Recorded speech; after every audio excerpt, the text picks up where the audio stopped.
How to sand furniture with a DeWalt Oscillating Multi-Tool. Here you can see the pads and the numbers on the back represent the coarseness of the actual sandpaper.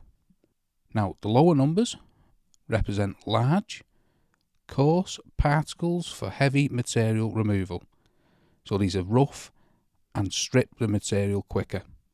Now higher numbers represent smaller, fine particles for finishing, smoothing and polishing.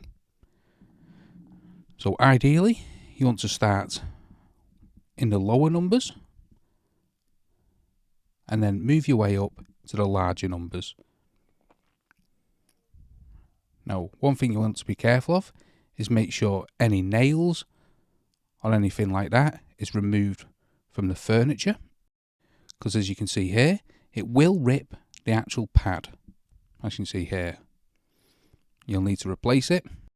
Now the DeWalt Oscillating Multi-Tool does come with this sanding pad, the triangle sanding pad. It's very easy to add. Just slip it on like that, just as you would with a blade. Remove the pad and add a new one. It's Velcro, so it sticks very easy. What you need to do then is press the button and sand away. You don't need to press too much force on the furniture.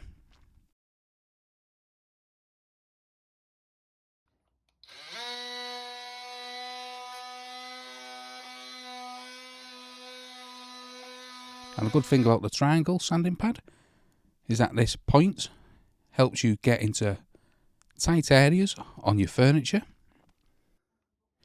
Now as you can see me here demonstrating me sanding, I just allow the tool to do the work. I don't put too much force onto the furniture.